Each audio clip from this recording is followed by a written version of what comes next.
G'day mate, my name's Margie and I'm an Australian currently living in America. For today's video, I wanted to have a discussion about whether or not Pixar is being political or being too political, especially in reference to the movie Turning Red and in particular to the one phrase, My Panda, My Choice. Bye Mom, bye Dad! Hold on.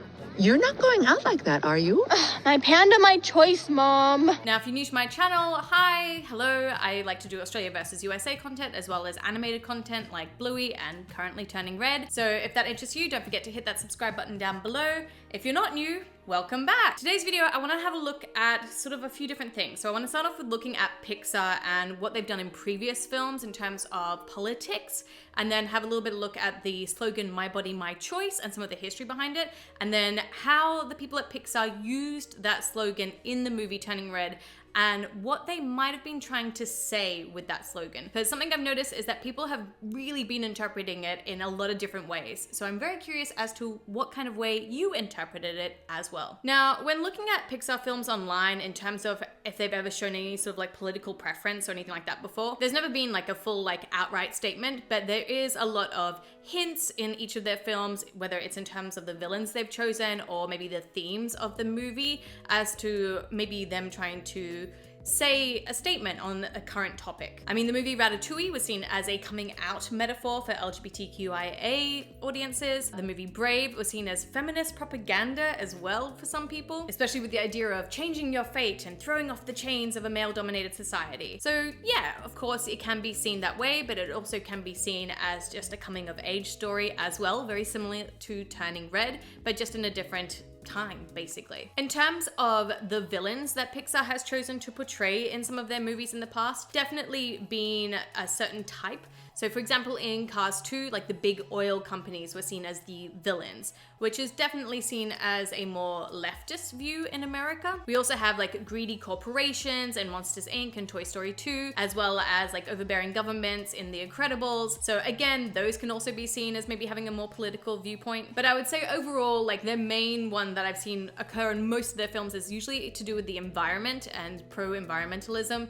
So especially in Nemo and A Bug's Life, and obviously in WALL-E, showing the effects of global warming and humans basically if we don't take it seriously. Now, all of these different sort of things could be seen as being pro-left or a certain specific type of thinking, whether it's politically. So I think it's important that how you view this as well also decides on whether or not you think this is political or if it's just an overall statement of things that are happening at the time that these movies are coming out. Because it is also important to sort of mention that the 1937 Disney movie Snow White also was seen as pro-feminist propaganda, but also anti-feminist propaganda.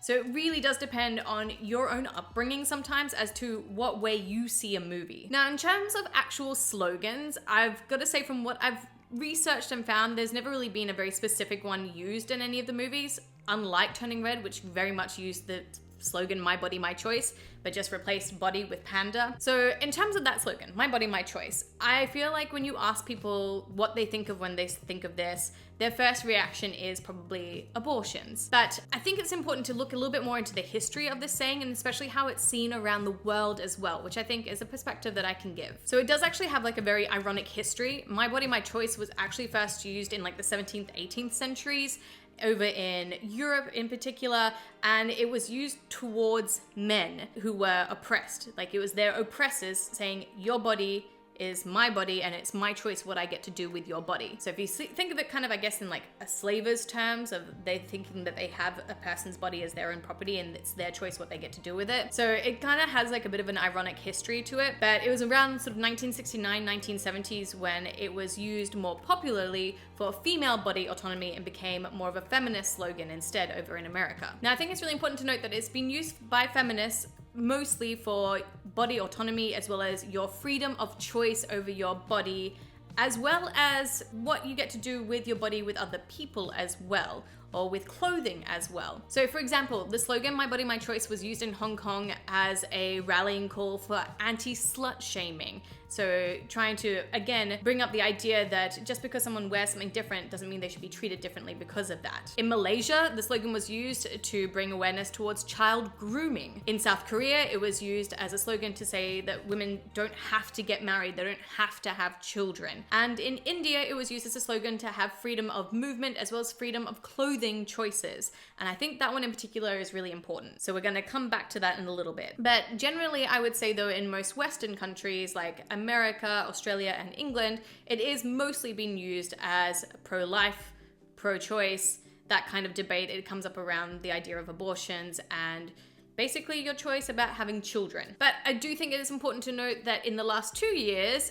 it hasn't just been used in the feminist spectrum, it has also been used for medical freedom as well. So looking at the other side of the political stream, I would say in America, it's been used more by the right, say freedom of medical choice and choice about having vaccines and things like that. So it's interesting that I would say here in America, from an outsider's perspective, it's very much seen as like, if the left use it, it's for feminist reasons, and if the right use it, it's for medical reasons. So both sides have actually used this slogan, and I think that's really important to note as well. Now, coming back around to what I mentioned before about India, where they use this slogan for the choice of clothing, I honestly think that this idea is kind of what Pixar was maybe going for by using this slogan. And yes, I realize the show is set in Canada and it's about a Chinese American family, but I do think that this fits in. So a lot of time in sort of teenage, either drama TV shows or in movies, there's a really common trope of the teenage daughter like walking down the stairs or walking out of her room about to leave the house, and the parents stop her, and it's always,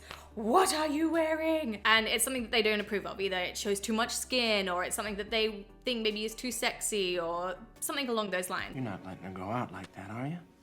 Cher, get in here. What's up, Daddy? What the hell is that? A dress. Says who?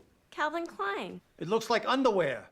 Go upstairs and put something over it. And of course the teenage girl gets very upset and annoyed, and she's like, "Why can't I just wear what I want to wear? Why are you judging me for it?" And I honestly think that this is probably what Pixar was actually trying to go for, and then also decided to use the "My Body, My Choice" slogan to reinforce that message. But of course, as we see in this scene, Maylin isn't actually wearing like any sort of different clothing than she would normally, but she does have a slightly different panda look. She has just the panda ears and the panda tail, and there's a lot of online references to her being a fairy basically on that, but that is like a totally different discussion for another day. But her mum obviously objects to it. She's like, "Oh my gosh, why are you going out only half a panda?" And then they give like that 2 seconds as kind of like a laughing joke for it. And then she shows that her mom actually is okay with it.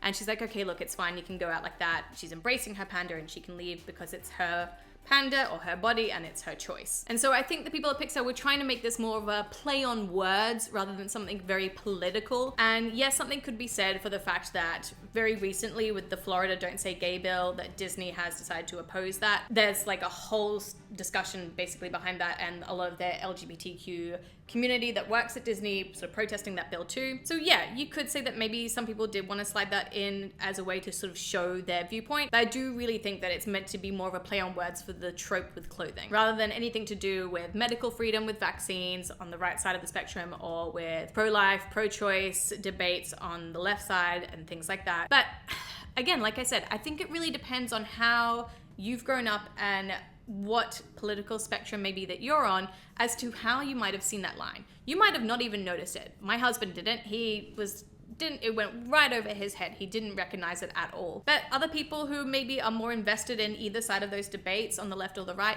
might be more invested and notice it and get upset and think that Pixar is trying to put in a political message to children. But I think something really interesting though is if you take the time to actually go through on YouTube, for example, and look up some of these clips of that one scene and look in the comments down below to see what people are writing. And yeah, there are a few people who write comments about like, "Oh, the woke parents are going to be coming for this." But a lot of them seem to be saying that, yeah, they view it as a choice of clothing basically, and that's how they see it. So I think it's really important to remember that when you were a child or an early teen watching Pixar or even Disney movies, honestly, how much did you really notice in it, like in terms of the adult sayings or the adult jokes.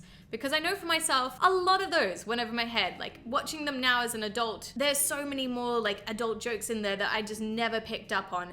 And that's kind of the point, I think, as well, is that different age groups are gonna read things differently. And that's okay. That's sort of the point of what Pixar tries to do. They try to make it a whole family experience so that everyone can watch it and get something out of it. But I'm really curious though, how did you initially view that slogan in the movie? Like, what was your first reaction? And now, after knowing all this sort of background information on it, what is your reaction now towards it? And do you think that Pixar put it in there intentionally as a political statement? Or do you think that they were trying to make it a play on words about just typical teenage movie tropes? Or do you think it's just nothing at all and it's just a throwaway line because they thought it would be something kind of relevant? Let me know in the comment section down below. Also, I will be putting out a video about Priya as well coming up for Turning Red. I know there's been a lot of debate as well about her sexuality and how they portrayed that in the movie, so I wanted to have a bit of more of a deep dive into that too. So that's going to be another video coming up, so make sure you hit that subscribe button and that bell for notifications so that you know when it comes out. And I will see you all in another video. Mwah! Bye!